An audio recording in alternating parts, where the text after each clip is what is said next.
eso debe llenarme de temor. O sea, a una mujer debe llenarla de temor. Wow, que por mi cuerpo yo lleve a una persona a pecar contra ese Dios al que yo le temo, cuando yo lo que debo desear es que los demás le teman a Dios como yo le temo.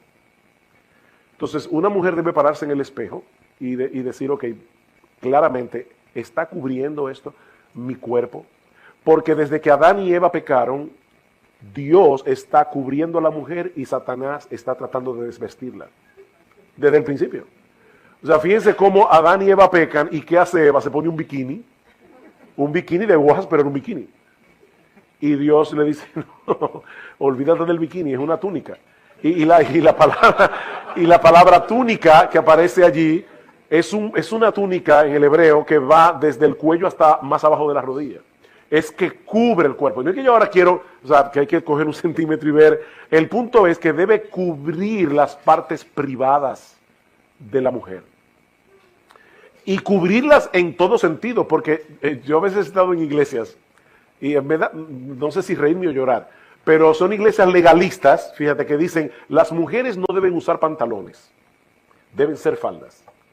Oye, pero hay algunas faldas que son tan ajustadas que yo digo, mejor que se pongan un pantalón holgado, porque están creando exactamente el mismo problema. ¿Cuál es el problema? O que están marcando todo su cuerpo de una forma tal que va a ser una tentación para el hombre, porque es que el hombre mira mucho, el hombre come por los ojos. Entonces, en ese sentido, lo que Pablo está diciendo es, la mujer debe vestirse con pudor, y la palabra allí es, debe sentirse con sentido de vergüenza, esa era la palabra que estaba buscando. La palabra pudor en griego es sentido de vergüenza. O sea, a mí me da vergüenza pensar que por mi forma de vestir un hombre peque contra Dios. Con sentido de vergüenza, con modestia. Y la palabra allí es con sentido común santificado, con templanza, con dominio propio. O sea, es la mujer que va a la tienda y se pone un vestido y dice, wow, es que me queda bien. Pero desde el punto de vista cristiano, esto no pasa la prueba. Y me veo, o sea, y la chica del departamento que te está haciendo vender, te dice, es que eso lo hicieron para ti. Y tener el dominio propio de decir, sí, precisamente por eso no lo voy a comprar. Es que me veo demasiado bien. Demasiado bien. Nosotros tenemos un tabú con el sexo, no de ninguna manera. Pero precisamente ahí es que está el punto. Mujeres casadas y solteras, resérvense para sus maridos. O sea, lo que sucede después de la puerta de la habitación es una cosa, lo que sucede fuera de ahí es otra muy diferente. Y de hecho, a mí me sorprende a veces las fotos que yo veo en Facebook. O sea, cuelgan fotos en Facebook que están muy mal vestidas, hermanas en la fe. O piensen en un tipo de faldas, tú llegas a la iglesia, ¿verdad? Y descuidadamente cruzas las piernas. ¿Y tú has pensado qué pasa con el que está frente a ti? Lo que puede pasar allí. Entonces es todo eso. Hay un folletito sobre la modestia en el vestir que hicieron unas hermanas y yo creo que después tú adaptaste algo, el de Caroline Mahaney. ¿Dónde se puede conseguir eso? Porque yo lo tengo en mi computadora y pudiera dejárselo a David. Bueno, en el blog de Caroline Mahaney. Ella da tantos detalles para las mujeres que son increíbles. O sea, ellos pensaron en casi todo, hasta el punto de, no te pongas una cartera, y esto puede sonar legalista, pero otra vez volvemos al punto de que es un problema del corazón. No te pongas una cartera terciada con la correa aquí, porque probablemente te va a marcar todo el busto. Y otra vez una mujer dice, ay, pero ustedes los hombres son unos monstruos.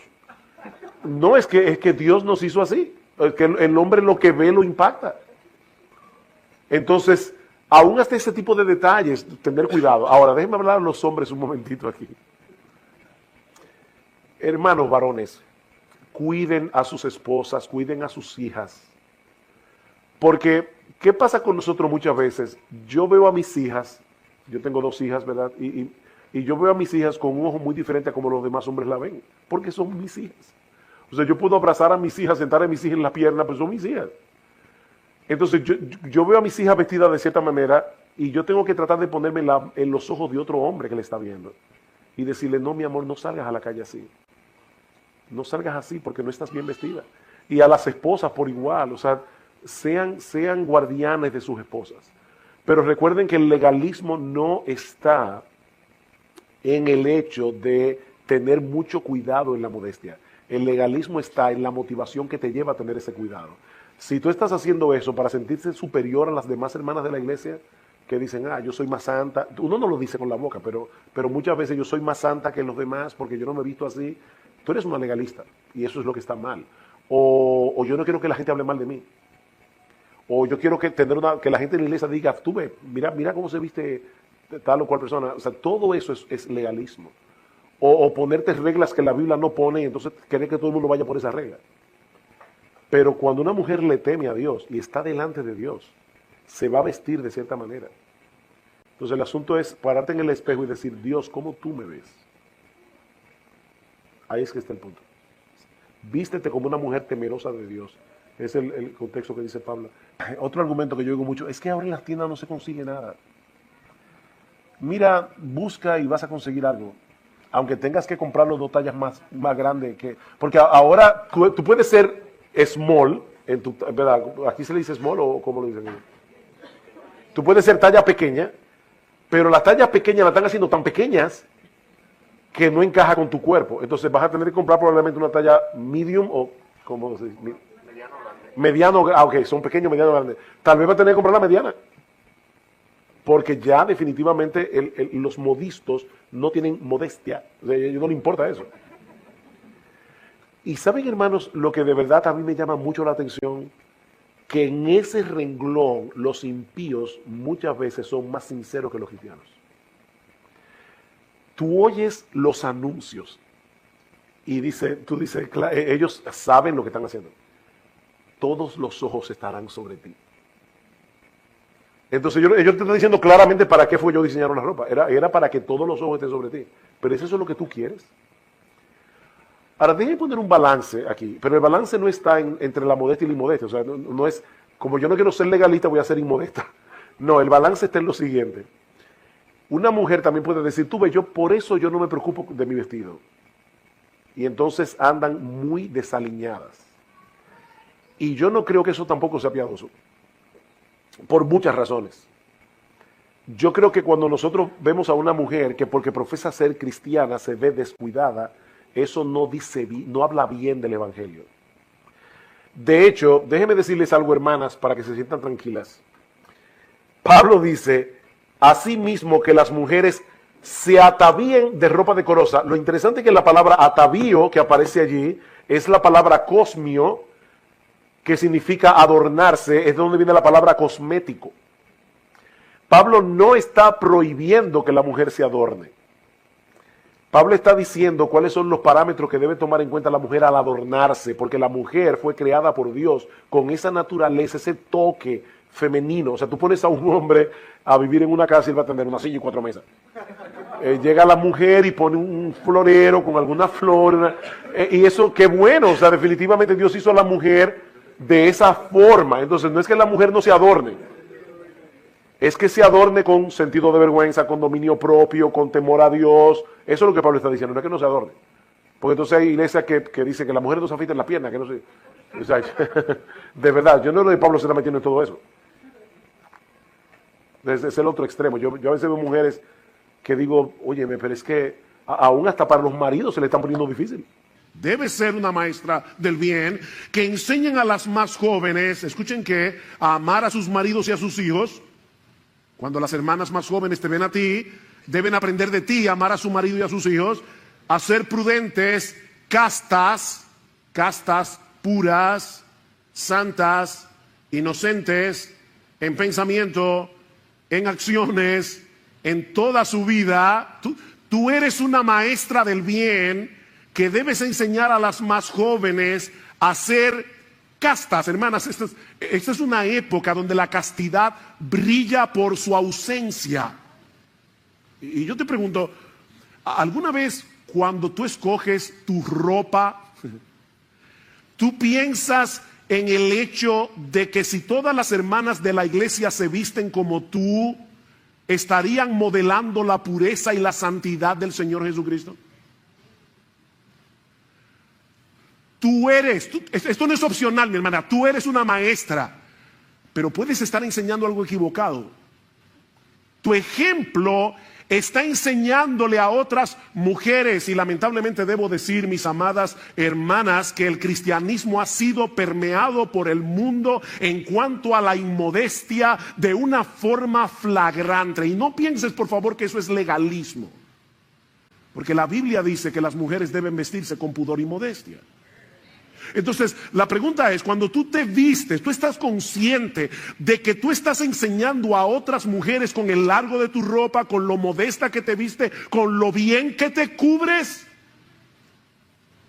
Maestras del bien, castas, cuidadosas de su casa, buenas, sujetas a sus maridos. Y oye, que para que la palabra del Señor no sea blasfemada.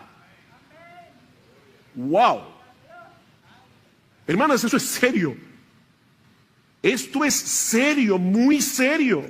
La palabra de Dios puede llegar a ser blasfemada cuando en una iglesia las hermanas hablan muy bonito, pero se visten y andan y viven exactamente como las mujeres de allá afuera, y no como mujeres que le temen a Dios.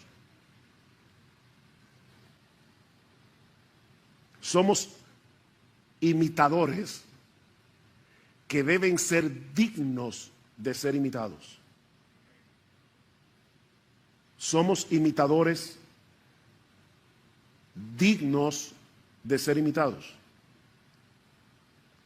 Miren, nosotros siempre estamos imitando a alguien, siempre, y siendo de ejemplo para otros. Eso es inevitable. La pregunta es, ¿a quién estás imitando tú? ¿A quién tú imitas? Déjame poner esto de una manera más concreta. Ahora mismo, y esto no es retórico, o sea, estoy haciendo la pregunta para que lo pienses de verdad. Tú podrías pensar ahora mismo en tres o cuatro personas de la iglesia a las cuales tú imitas, porque aunque es una persona imperfecta, no glorificada, es obvio que esa persona trata de imitar a Jesús. Tú puedes pensar en 3, 4 personas que tú conscientemente imitas, porque tú sabes que esa persona o esas personas son imitadores de Jesús. ¿Qué ejemplo tú le estás dando a otros? ¿Eres un creyente al que los demás pueden imitar, porque en dependencia del Espíritu Santo tú procuras ser imitador de Cristo? Bueno, pastor, yo un ejemplo. Sí. Estos nuevos creyentes de Tesalónica eran seres humanos comunes y corrientes, y ellos llegaron a ser un ejemplo. Nadie tiene excusa para no ser un ejemplo.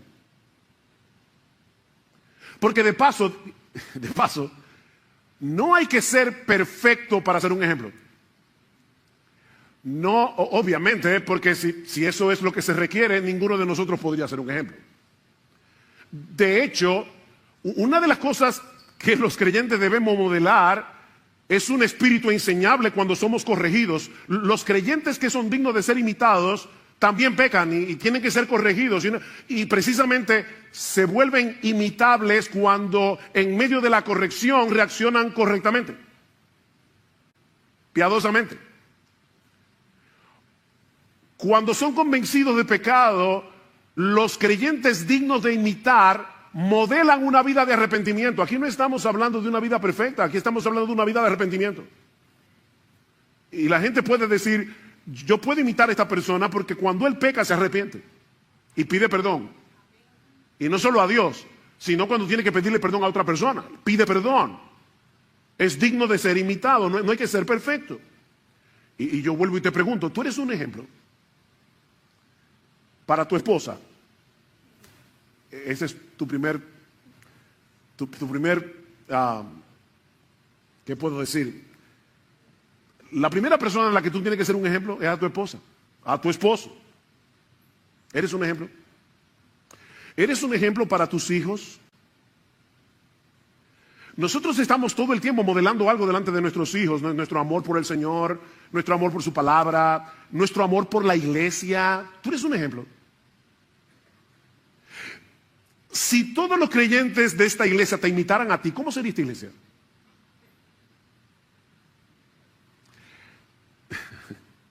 Si todos los creyentes de esta iglesia te imitaran a ti, ¿cómo sería esta iglesia? Ahora, noten que Pablo es bien específico en nuestro texto en las cosas que estos creyentes imitaron de los misioneros y por ende de Jesús. Pablo menciona por lo menos 3 cosas. En primer lugar, en la forma como recibieron la palabra. Dice en el versículo 6, y vosotros vinisteis a ser imitadores de nosotros y del Señor, habiendo recibido la palabra. Habiendo recibido la palabra. Recibir la palabra es mucho más que un mero conocimiento intelectual, es mucho más que al almacenar conocimiento bíblico, almacenar conocimiento teológico. No, recibir la palabra es aceptarla como lo que es, la palabra inspirada de Dios. Esta es la palabra de Dios. Y por lo tanto, es este libro y no ningún otro el que debe modelar nuestras creencias, el que debe modelar nuestra cosmovisión, el que debe moldear nuestra conducta. Este libro, porque es la palabra de Dios. Ellos recibieron la palabra. Noten lo que dice Pablo en el capítulo 2, versículo 13. Por esto también nosotros sin cesar damos gracias a Dios de que cuando recibisteis la palabra de Dios, que oísteis de nosotros, la recibiste, la aceptasteis no como la palabra de hombres, sino como lo que realmente es, la palabra de Dios, la cual también hace su obra en vosotros los que creéis. Ustedes recibieron este mensaje como la palabra de Dios. Estos hombres y mujeres en Tesalónica aprendieron de Pablo y de su equipo misionero a ser imitadores de Jesús en la importancia suprema que Jesús le daba a la Biblia. ¿Oyeron eso? Que Jesús le daba la Escritura. Él era el Hijo de Dios. Sin embargo, ¿cómo se defendió Jesús? Perdón. ¿Cómo se defendió Jesús en el monte de la tentación? Lo que Cristo dijera en el monte de la tentación hubiera sido palabra de Dios, porque Él es Dios encarnado. Pero ¿cómo se defendió? Escrito está, escrito está, escrito está, citando Deuteronomio. Cristo usó la escritura para defenderse de los ataques del maligno. Escrito está. O sea, en la mente del Señor era imposible pensar que este libro fuera quebrantado. Si está escrito no hay nada más que hablar. A la ley, al testimonio. A la ley, al testimonio, como dice Pablo en Romanos capítulo 3, versículo 4. Sea Dios veraz y todo hombre mentiroso. Sea Dios veraz. En Juan 4:34, Cristo le dice a sus discípulos que su comida es hacer la voluntad del que lo envió. Perdón. Mi comida es hacer la voluntad del que me envió. El hombre de Dios, perdón, el Hijo de Dios encarnado, Jesús, tomaba en serio la palabra de Dios. No busco mi voluntad, Juan 5:20, sino la voluntad del que me envió. ¿Y dónde conocía Jesús? ¿De dónde extraía Jesús la voluntad de Dios? Del mismo lugar que tú y que yo, de este libro. Los creyentes que modelan a Cristo aman la palabra, la toman muy en serio. Y yo vuelvo y te pregunto, ¿percibe tu esposa, tu esposo, tus hijos, los demás creyentes de esta iglesia, que para ti las escrituras es supremamente importante? Que tú amas la palabra de Dios. ¿Es la Biblia el tribunal supremo que pasa juicio sobre tus creencias, que pasa juicio sobre tu cosmovisión, que pasa juicio sobre tu conducta? ¿O eres tú uno de esos creyentes que vienen a la iglesia con el espíritu de escuchar la predicación pensando eso no es tan así?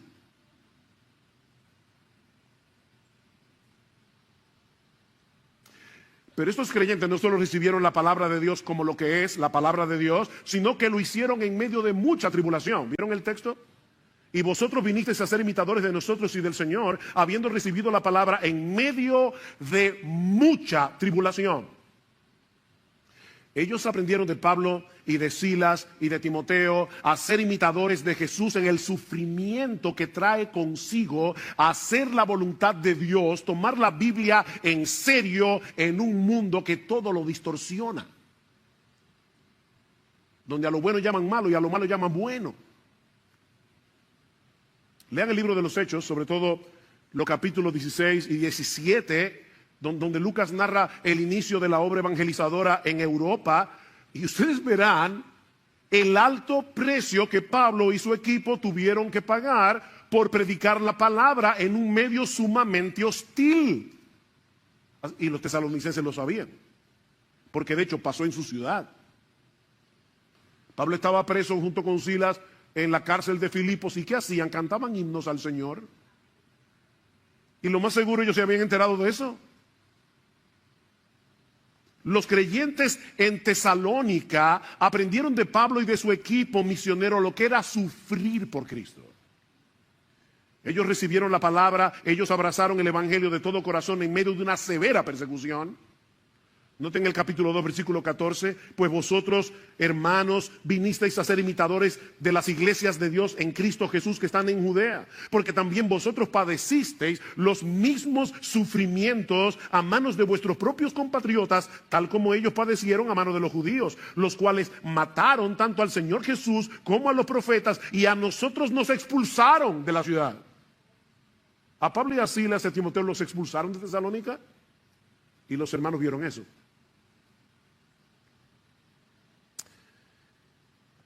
Hermanos, el gozo en el sufrimiento no es natural. Esta no es la alegría que experimentamos cuando todo nos está saliendo bien. No, este gozo es un fruto del Espíritu. ¿Recuerdan Gálatas 5? El fruto del Espíritu es amor, gozo, paz, paciencia, benignidad. Esto es sobrenatural. Esto lo produce el Espíritu de Dios. Estos creyentes fueron discipulados para el sufrimiento. Para el sufrimiento. Por medio del ejemplo de Pablo, Silas y Timoteo. Escribiendo a los Corintios, Pablo menciona el ejemplo de las iglesias de Macedonia, entre las cuales obviamente estaba Tesalónica, que en grande prueba de tribulación, la abundancia de su gozo y su profunda pobreza abundaron en riquezas de su generosidad. Mira, mi hermano, no hay que ser rico para dar, no hay que ser rico para amar, no hay que ser rico para hospedar, no hay que ser rico para hacer el bien. Estos hermanos eran pobres. Y en medio de su tribulación, en vez de decir, ay de mí, pobre, lo que los americanos llaman el pity party, hay gente que les encanta autocompadecerse. No, estos hermanos no se estaban autocompadeciendo, ellos estaban pensando, ¿qué les falta a estos hermanos de Judea para nosotros poder ayudar con lo que tenemos? Abundaron en generosidad. Ser imitadores de Jesús implica experimentar ese gozo sobrenatural del Espíritu Santo. Porque Jesús lo experimentó. Dice un salmo que él fue ungido con óleo de alegría. ¿Tú te imaginas a Jesús como alguien alegre? ¿O te lo imaginas como alguien, déjame ponerlo, con cara de busto de Beethoven? ¿Ustedes han visto Beethoven? Que siempre estaba como malhumorado. ¿Ustedes se imaginan a Jesús así? Porque eso no es lo que la Biblia dice. Por el gozo puesto delante de él sufrió la cruz. Hablando de Cristo. Por el gozo puesto delante de él sufrió la cruz. Él experimentó gozo en medio del sufrimiento. Y los apóstoles aprendieron eso de Jesús. ¿Ustedes recuerdan cuando fueron encarcelados por predicar la palabra en la sinagoga? El concilio los encarceló y dice en el versículo 41 del capítulo 5 de Hechos, oigan esto, que después de ser azotados, después de ser azotados, ellos salieron de la presencia del concilio gozosos de haber sido tenidos por dignos de padecer afrenta por causa del nombre.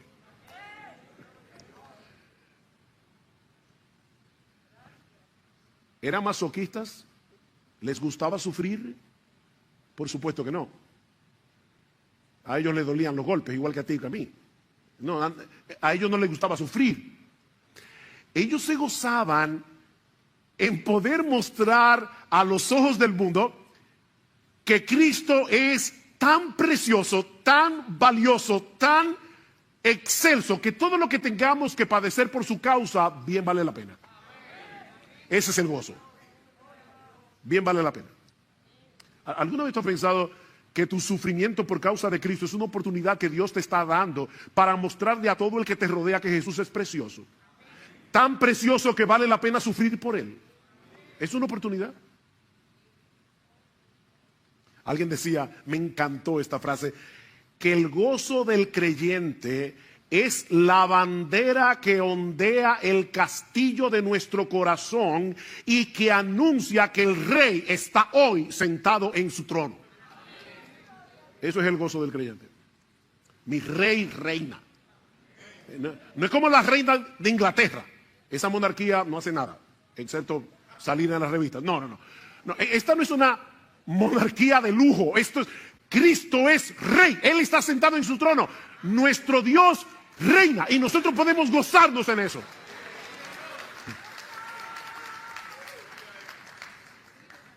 En medio del sufrimiento nos gozamos, porque sabemos que no existe un rey más bueno, sabemos que no existe un rey más poderoso, sabemos que no existe un rey más sabio que el nuestro y que al final nosotros compartiremos su victoria y su trono. Gózate. Y ahora yo te pregunto otra vez. Este es el mensaje de las preguntas.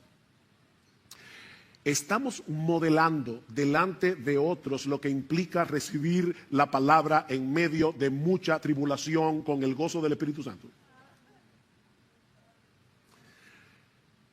Estamos imitando conscientemente a otros cristianos que reciben la palabra así. Wow, yo quiero ser como este hermano, yo quiero ser como esta hermana. Pero tenemos que avanzar. También aprendemos de este pasaje que una iglesia digna de imitar es una propagadora del Evangelio. Una iglesia digna de imitar es una propagadora del Evangelio. Vean el versículo 7, de manera que llegasteis a ser un ejemplo para todos los creyentes en Macedonia y en Acaya, porque saliendo de vosotros la palabra del Señor ha resonado. De paso, Pablo habla mucho de la palabra de Dios, la palabra de Cristo. Solamente 2 veces Pablo usa esta frase, la palabra del Señor, aquí y en 2 Tesalónica, las 2 cartas, y es una frase que nos conecta con la palabra de los profetas del Antiguo Testamento, la palabra del Señor. Dice, la palabra del Señor ha resonado, no solo en Macedonia y Acaya, sino que también por todas partes vuestra fe en Dios se ha divulgado, de modo que nosotros no tenemos necesidad de hablar nada.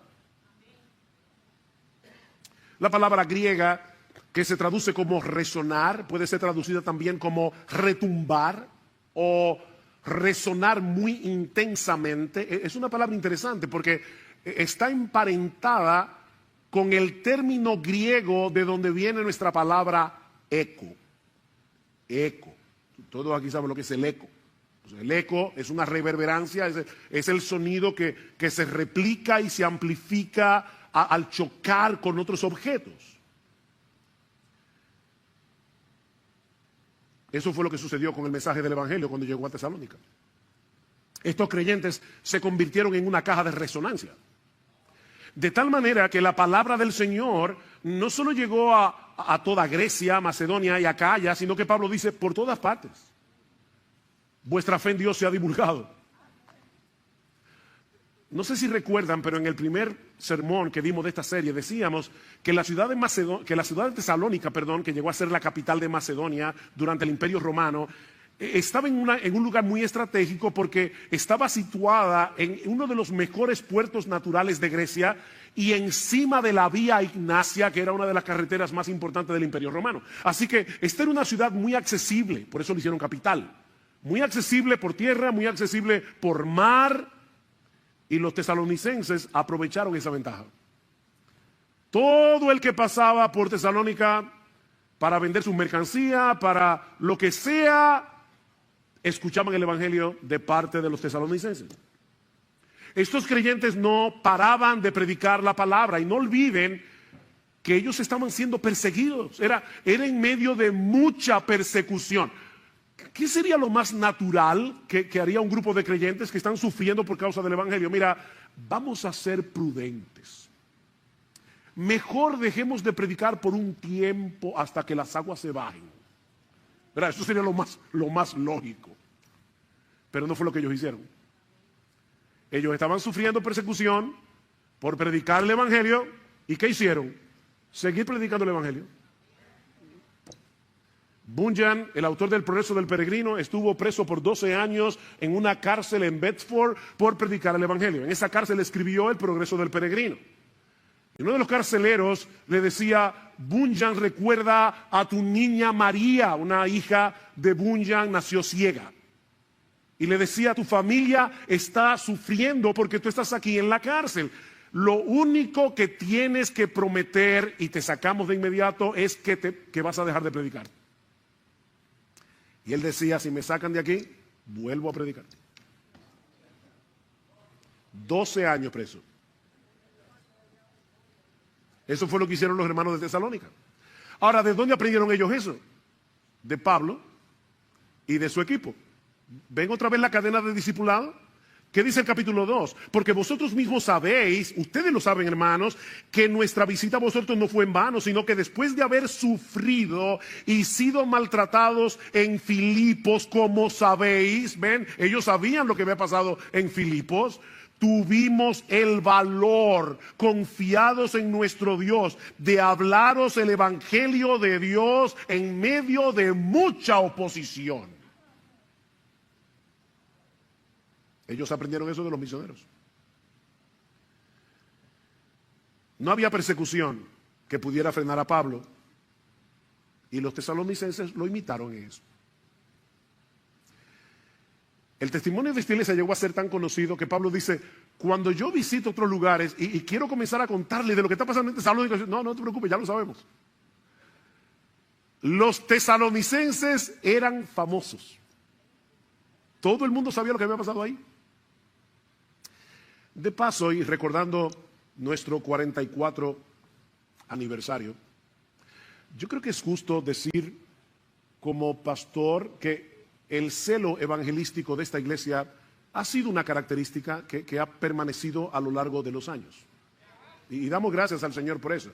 Yo estaba recordando cuando nosotros nos convertimos al Señor en el año 1977, la mayoría de nosotros éramos un grupo de muchachos de 18 a 24 años, el más viejo tenía 24, así que la mayoría estábamos en la universidad y de verdad es que habíamos conocido algo tan grande, tan precioso, que no podíamos dejar de predicar el evangelio.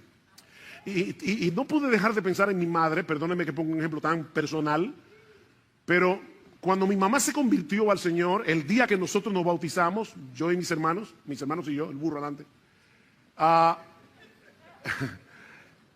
el día que nosotros nos bautizamos y se predicó la palabra, mi mamá, que era católica romana, ferviente adoradora de la Virgen María, de repente se puso en pie en medio de la iglesia y dijo en voz muy alta, porque mi mamá era bastante extrovertida: yo estaba ciega aprendiéndole velones a vírgenes y a santos, y ahora me he dado cuenta que Jesucristo es la luz del mundo. Y a partir de ese momento, hasta el día de su muerte, mi mamá nunca se calló de predicar el evangelio. A tal punto que a veces había personas que llamaban a mi casa equivocado. Y mi mamá le decía, mira, esta no es la casa, estás equivocado. Pero déjame decirte algo, no llamaste aquí por casualidad. ¡Pam! Y le predicaba el evangelio. Hermanos, óigame, nosotros tenemos en nuestras manos no solamente el mensaje más glorioso que existe, nosotros tenemos el mensaje más importante que existe. Esto es un mensaje de vida o muerte. Tenemos un gran Salvador que vale la pena de ser proclamado. Tenemos que ser una caja de resonancia. Donde quiera que el Señor nos conceda la oportunidad de predicar el evangelio. Y el hecho de que, de verdad, nuestra iglesia yo creo que ha sido una iglesia muy evangelística, eso no quiere decir que no tengamos que seguir creciendo en esto. Cada vez más. Pero aprendemos también de este pasaje que una iglesia es digna de imitar cuando manifiesta una incuestionable lealtad al único Dios vivo y verdadero. No tengo otra vez el versículo 9. Una incuestionable lealtad al único Dios vivo y verdadero. Dice el versículo 9, pues ellos mismos cuentan acerca de nosotros, de la acogida que tuvimos por parte de vosotros y de cómo os convertisteis de los ídolos a Dios para servir al Dios vivo y verdadero. Este es uno de los textos del Nuevo Testamento que mejor describe lo que es la conversión. Esta palabra, se convirtieron, significa volverse, es cambiar de rumbo. De repente te das cuenta que el camino por el que andas es equivocado, no te va a llevar al fin correcto y das media vuelta para tomar la ruta correcta. Eso es convertirse. Uno de los inventos más geniales de esta época es el GPS. Sobre todo para manejar en Estados Unidos, wow, qué bueno es tener un GPS. Global Positioning System, o sea, el sistema de posicionamiento global, un GPS. Cuando uno se equivoca usando el GPS y se mete por la carretera equivocada, hay una voz que sale del aparato que te dice recalculando. Los que han usado GPS saben lo que es. Recalculando la ruta para decirte, te equivocaste, mijo. Lo que hace el evangelio en nosotros es ponernos un GPS. Y cada vez que nos extraviamos, recalculando, vas mal. Fue lo que pasó cuando nos convertimos, pero eso sigue pasando. Eso no es una sola vez. Es todo el tiempo. Pablo describe la conversión aquí como un volverse de los ídolos a Dios. Y esta frase es interesante porque literalmente lo que el texto griego dice es, se volvieron hacia Dios desde los ídolos. Eso es lo que dice el texto. Se volvieron hacia Dios desde los ídolos. Durante toda su vida, esta gente había confiado en sus ídolos, esta gente se había refugiado en sus ídolos.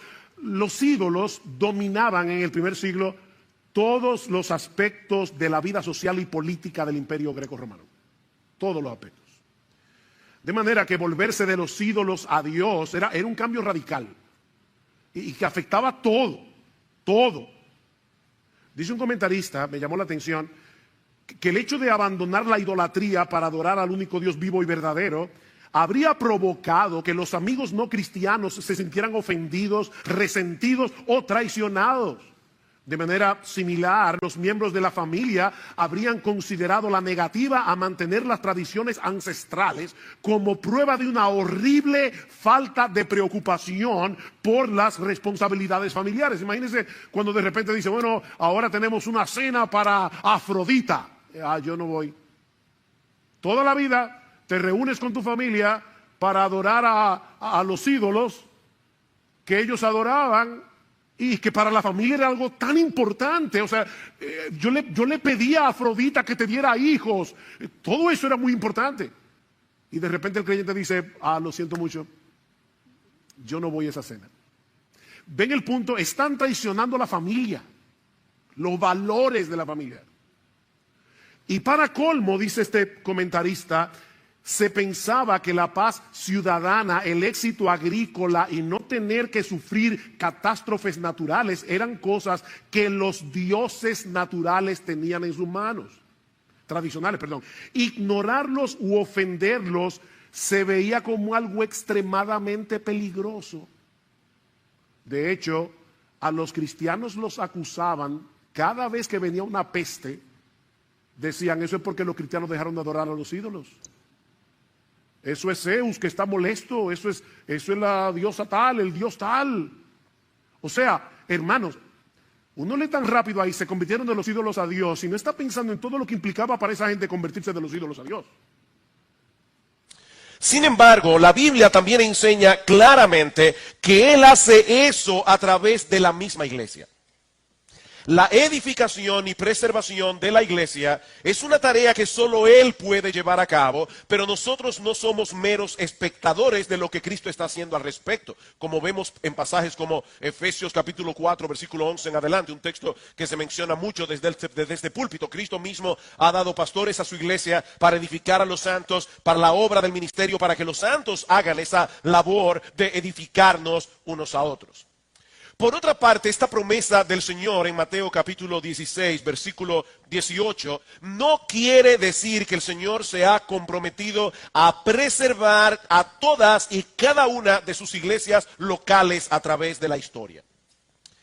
Cristo va a preservar su iglesia, va a haber iglesia hasta que Cristo regrese en gloria. Pero mis hermanos, la realidad es que Cristo no ha prometido preservar a todas y cada una de sus iglesias locales. Y una prueba contundente de esto son las mismas iglesias a las que se escribieron las cartas, muchas de las cartas que nosotros encontramos en el Nuevo Testamento. Ninguna de esas iglesias existen en el día de hoy. Desaparecieron con el paso de los años. Éfeso, Esmirna, Tiatira, Sardis, Laodicea, Tesalónica, Corinto. Durante un tiempo fueron iglesias fieles, pero en algún punto de su historia comenzaron a desviarse hasta que Cristo retiró de esas iglesias su candelero, como Él advirtió a la iglesia en Éfeso. ¿Recuerdan en Apocalipsis capítulo 2, versículo 5? Si no os arrepentís, voy a retirar mi candelero de la iglesia. Eso puede suceder por un sinnúmero de razones, pero creo que una de las más comunes es el descuido de alcanzar a la siguiente generación. Mis hermanos, nosotros no estaremos aquí para siempre. El día llegará cuando toda esta generación de cristianos habremos desaparecido por completo. Y es ahora, no mañana, cuando debemos comenzar a preguntarnos qué será de Iglesia Bíblica del Señor Jesucristo cuando llegue ese día. Cuando ya nosotros no estemos aquí. Ese es el tema que comenzamos a considerar esta mañana a la luz de la enseñanza del Salmo 78. Y como ya dijo el pastor Salvador, por causa del tiempo, solo pudimos tocar 2 de los 3 encabezados que tenía previsto para el mensaje de la mañana. Vimos en primer lugar que es la voluntad expresa de Dios para su pueblo que se esfuerce por alcanzar a la próxima generación. Salmo 78 otra vez, dice la palabra de Dios: escucha, pueblo mío, mi ley, inclinad vuestro oído a las palabras de mi boca, abriré mi boca en proverbios, hablaré cosas escondidas desde los tiempos antiguos, las cuales hemos oído y entendido, porque nuestros padres nos las contaron. No las encubriremos a sus hijos, contando a la generación venidera las alabanzas de Jehová y su potencia y las maravillas que Él hizo. Y vemos más adelante cómo ellos estaban empeñados en que no solamente sus hijos escucharan eso que ellos habían escuchado de sus padres, sino también equipar a sus hijos para que ellos también a su vez lo cuenten a sus hijos. Vimos en segundo lugar esta mañana que los padres son los responsables primarios de cumplir esta encomienda. Esto es evidente en esa porción que acabamos de leer. Nuestros padres nos las contaron, nosotros las contaremos a nuestros hijos para que ellos a su vez lo cuenten a sus hijos. Y vimos varios textos esta mañana y fue simplemente una selección. Hay muchos textos de la palabra de Dios que enfocan a los padres como los responsables primarios de hacer esta labor. Ahora bien, y aquí está mi tercer encabezado que no pude tocar esta mañana. Cuando hablamos de alcanzar a la próxima generación, ¿a qué nos estamos refiriendo? Alguien pudiera pensar que con todo lo que ya hemos dicho, eso es evidente y claro, pero yo no quiero dejar esto simplemente como una presuposición. Cuando hablamos de alcanzar a la próxima generación, según el Salmo 78, ¿qué es exactamente lo que nosotros como padres y nosotros como iglesia estamos llamados a hacer? Bueno, según este salmo, estamos hablando de traspasar el conocimiento necesario de las Escrituras a la próxima generación para que ellos pongan su esperanza en Dios, su confianza en Dios, para que anden en sus caminos y para que ellos a su vez estén equipados a traspasar esa misma enseñanza a la próxima generación. Eso es lo que estamos llamados a hacer. Nosotros estamos llamados a traspasar a nuestros hijos suficiente conocimiento de las Escrituras como para que ellos pongan su confianza en Dios, para que anden en sus caminos y para que estén equipados a traspasar ese mismo legado a la próxima generación. Eso nos muestra de entrada, hermanos, que la Biblia es el centro de esta tarea que nosotros estamos llamados a hacer. Versículo 5. Él estableció testimonio en Jacob y puso ley en Israel, la cual mandó a nuestros padres que la notificasen a sus hijos. ¿Quién es Él? Él estableció testimonio en Israel. Obviamente Dios. Hay una revelación que vino de parte de Dios a los padres. Esa revelación está registrada en las Escrituras por inspiración del Espíritu Santo. Y ahora esos padres debían traspasarla a sus hijos. Así que no se trata simplemente de una mera tradición religiosa, se trata de una revelación. Queridos hermanos, Dios ha hablado.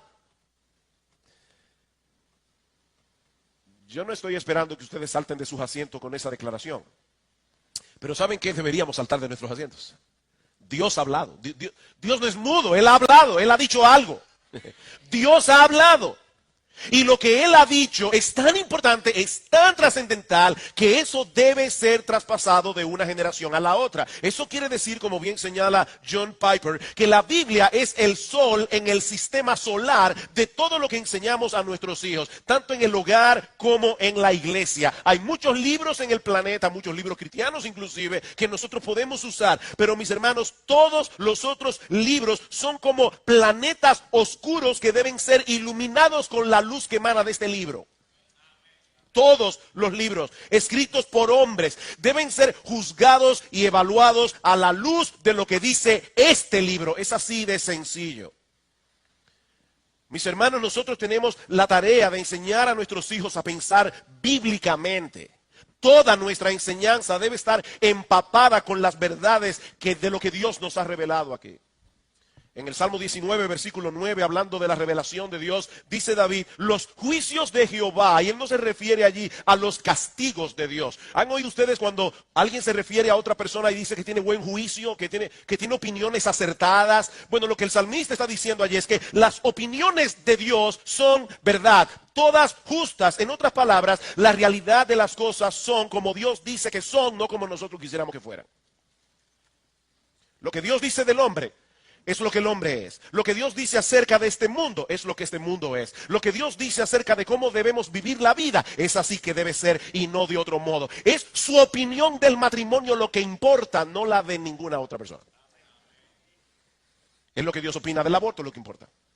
Es lo que Dios opina de la eutanasia lo que importa. Es lo que Dios opina con respecto a cualquier cosa lo que importa. Y como decíamos esta mañana, cuando los expertos y la palabra de Dios se contradicen, entonces sea Dios veraz y todo hombre mentiroso.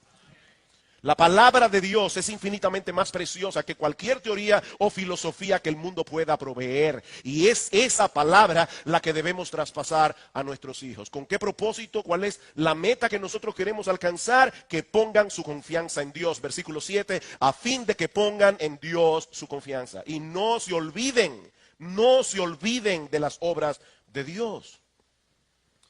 Mis hermanos, la meta de esta instrucción no es levantar una generación de personas decentes. La meta no es levantar una generación de personas laboriosas. Es una generación de hombres y mujeres que tengan tal conocimiento de la gloria, el poder, la majestad y la magnificencia de nuestro Dios, que pongan toda su confianza únicamente en Él. Por eso es que dice en el versículo 4, no las encubriremos a sus hijos, contando a la generación venidera las alabanzas de Jehová y su potencia y las maravillas que hizo.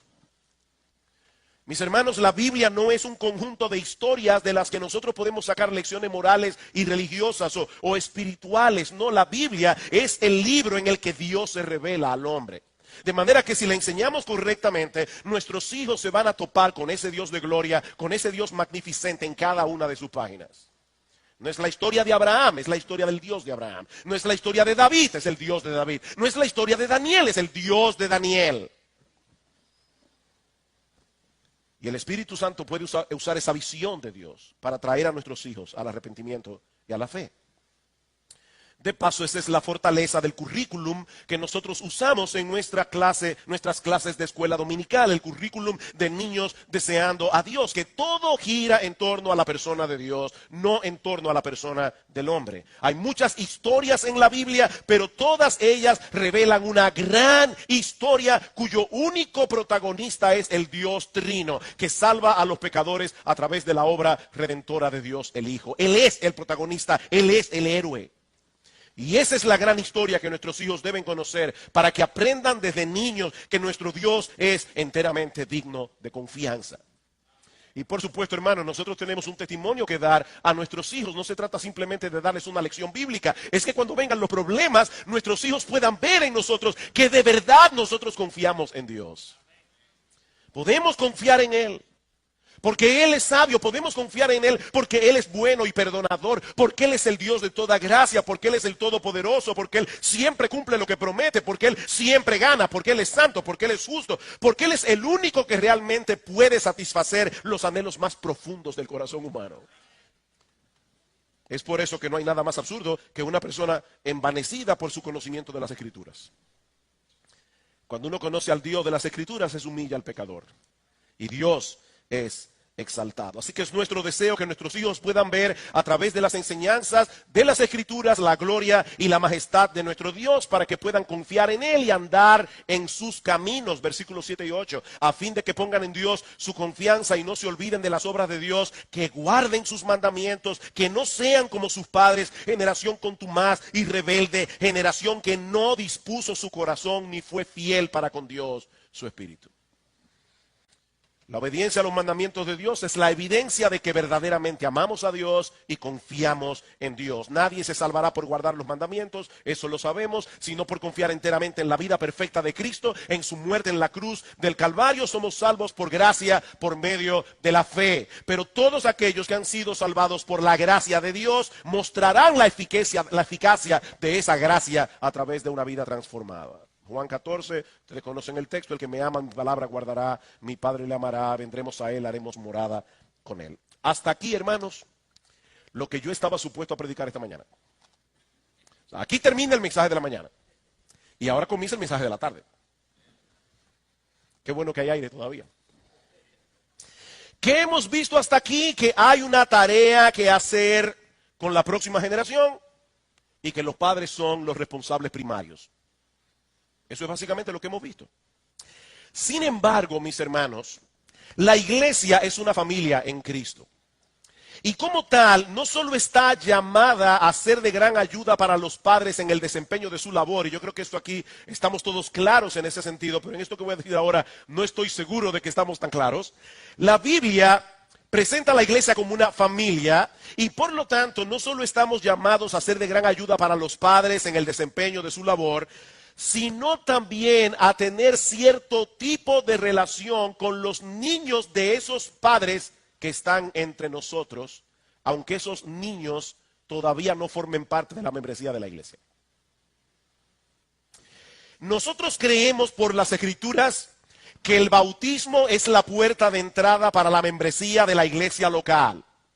Y creemos que este símbolo debe aplicarse únicamente a aquellos que muestran las evidencias de haber venido a Cristo en arrepentimiento y fe y que puedan asumir el compromiso de venir a ser parte de la membresía de la iglesia. Esa es la razón por la que nosotros no practicamos el bautismo infantil. No creemos que un niño tenga la capacidad de asumir la responsabilidad de venir a ser parte de la membresía de la iglesia. Sin embargo, mis hermanos, esto es crucial para todo lo que viene después. aunque nuestros niños no sean miembros de la iglesia, yo pienso que cometemos un serio error si nos limitamos a verlos como meras visitas que asisten a nuestros cultos cada domingo. Y yo me temo que esa es la perspectiva que muchos pueden tener de los niños aquí. Meras visitas que están aquí incidentalmente porque sus padres están aquí y ellos no pueden estar en otro lugar. Y por lo tanto los niños están aquí. John Piper, a quien voy a estar citando mucho en este sermón, lo presenta de esta manera. Si bien es cierto que ellos no pertenecen a la membresía de la iglesia, aún así debemos verlos como pupilos amados de la comunidad del nuevo pacto. ¿Qué somos nosotros como iglesia? Somos una comunidad, la comunidad del nuevo pacto. Y en ese nuevo pacto, según Jeremías, capítulo 31, versículo 32, todos conocen al Señor. O sea que en el nuevo pacto no es como en el antiguo pacto. En el antiguo pacto se era miembro de la comunidad del pacto simplemente por ser hijos de israelitas. En el nuevo pacto no se es parte de la comunidad por ser hijo de cristianos. En el nuevo pacto es diferente. Sin embargo, como dice John Piper, aún así, ellos pueden ser vistos como pupilos amados de la comunidad del nuevo pacto. Ellos son cuidados espiritualmente en medio nuestro, aguardando con esperanza el día en que sean personalmente despertados y guiados por el Espíritu Santo a su fe en Cristo.